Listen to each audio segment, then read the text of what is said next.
Amanya nze Evelyn okuva mu Shidi Auto Parts nkubiriza mwenna abatugulako spare bakubiriza nga 16 December ku Uma Grounds Lugogo Motomania tugenda kuyambako bannaffe abafuna obuzibu mu accidents ababoda ab'emmotoka era mwenna abagagga mwenna abali ewa Kiseka mwenna bakubiriza mubeeyo era Shidi Auto Parts tuwaddeyo akakadde kamu okuwagira enteekateeka eno era nammwe abalala gwe ng'olina contribution yo oli waddembe ogenda funa ennamba k'ogenda oziteeka naye ffenna tubeereyo bakasitoma baffe abalungi mu bifo bingi nnyo waliwo ab'Embale Mbarara yonna eyo yonna tulinayo bakasitoma naye mwenna mbakubiriza nga 16 tubeereyo ab'emmotoka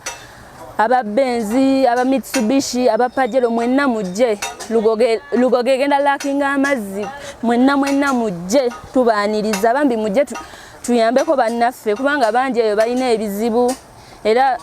guno omulamwa twagubateereddewo bambi tubayambe mwenna mbakubiriza okubaayo nga 16 December temwerabira date banaye temunoonya wagula spare walala wonna temuyinza Shidi Auto Parts temugireka fa batunda spare original shock absorbers zili mu KYB original era gwobo manyo onoonya byuma bya original jangu ku Shidi Auto Parts brake pads tulina BXD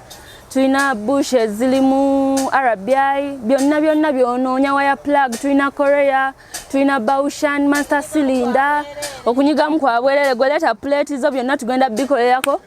nammwe abagala deliveries tuzikola transport wa bwerere byonna bye mwagala tubibatuusaako oba oli Aluwa oba oli Lila byonna ebyuma tubituusa nenga bannange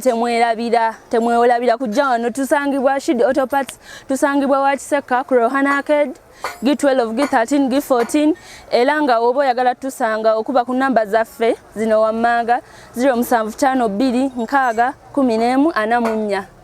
mwebale tubaaniriza mwenna buli omu gy'oli tukutuukako kubanga tukola ne fields eyo mwenna tubatuukako eyo gye mwagala